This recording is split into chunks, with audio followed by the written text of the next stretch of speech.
सत्यकम हसीकेश मुखर्जी द्वारा निर्देशित 1969 की भारतीय ड्रामा फिल्म है जो नारायण सन्यालाल के इसी नाम के बंगाली उपन्यास पर आधारित है। फिल्म में धर्मेंद्र, शर्मिला टैगोर, संजीव कुमार और अशोक कुमार है। फिल्म का संगीत निर्देशन लक्ष्मीकांत प्यारेलाल ने किया था। फिल्म का नाम प्राचीन हिंदू संत सत्यकाम जबला से प्रेरित है। धर्मेंद्र द्वारा निभाया गया किरदार भारतीय सिनेमा में सबसे बेहतरीन किरदारों में से एक माना जाता है। इसमें राजेंद्र सिंह बेदी के लिए 1971 का फिल्म फेयर सर्वश्रेष्ठ सवादार पुरस्कार जीता है। इस फिल्म ने हिंदी में सर्वश्रेष्ठ फीचर फिल्म का राष्ट्रीय पुरस्कार भी जीता है। फिल्म को के बालाचंद्र द्वारा तमिल में पूतागाई के रूप में बनाया गया था।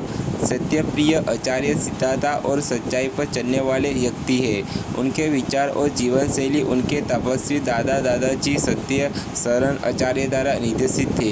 इंजीनियर की डिग्री के साथ सत्यप्रिय एक नए भारत के निर्माण के अपने सपनों का साकार करने के लिए निकलता है, लेकिन उसका सपना ऐसे पात्र से होता है जो उसके आदर्शों से बहुत कम मेल खाते हैं। अपने पहले कार्य के दौरान उनकी मुलाकात रंजना से होती है, जिसका उसके नियुक्त एक अय्याश राजकुमार द्वारा यौन शोषण किया जाने वाला है।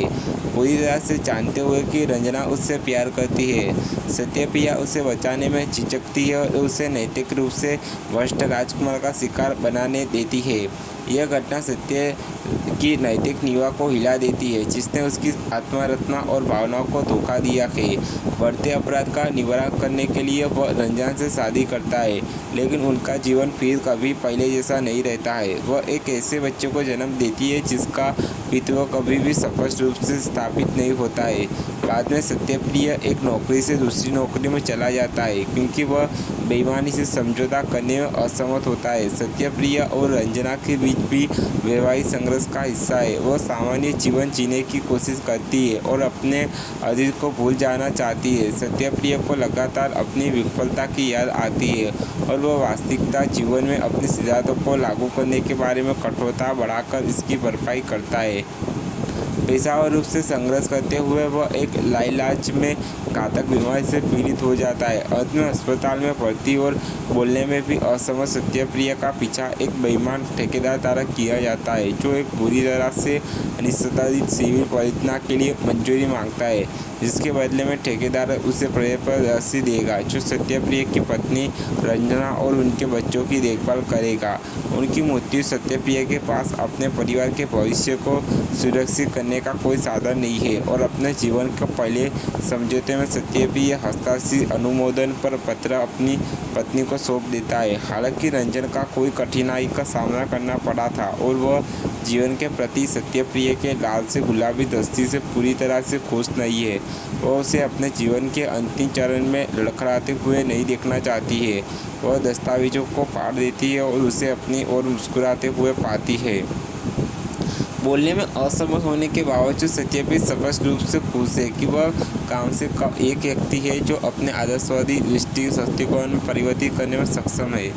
सत्यप्रिय की हालत जानने पर उसके दादा दादाजी मिलने आते हैं। पहले उन्होंने अपनी सहमति के बिना और उनके अनुसार संधिबद्ध पृष्ठभूमि की महिला से शादी करने के लिए सत्यप्रिय से मुंह मोड़ लिया था। धार्मिक दर्शन में प्रकाश दादाजी सत्यप्रिय को ज्ञान की बातें प्रदान करते हैं। वो सत्यप्रिय को बताते हैं कि संसारिक जीवन की नष्टता और बड़े दिग्गज सत्य जैसे विचारों से अवगत होने के कारण सत्यप्रकाश आत्मविश्वास से मृत्यु का सामना करने के लिए नैतिक रूप से सूचित है। उनके निदान के बाद दादा का कहना है कि वह अपने पोते के पितरों पर सवाल उठाने का कारण उनका अंतिम संस्कार करेंगे। उस समय सत्यप्रिय और रंजन का बच्चा सार्वजनिक रूप से सच बोलता है और कहता है कि उसका अंतिम संस्कार न करने का असली कारण यह है कि वह जैविक पुत्र नहीं है। दादाजी इस तथ्य से दंग रह गए कि उन्होंने परिणाम की परवाह किए बिना सत्य के प्रति निष्ठा की शपथ ली थी।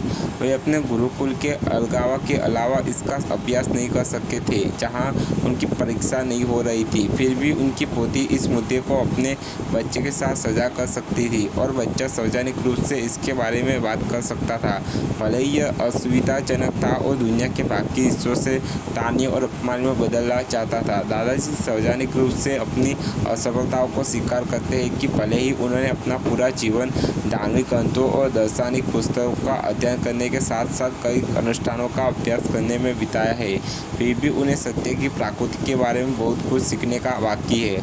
वह बेटे के हाथ से पानी पीता है और अपने पूर्वाग्रहों को दूर करता है। फिल्म उसके रंजना और उसके बच्चों के साथ घर के लिए प्रस्थान के साथ समाप्त होती है।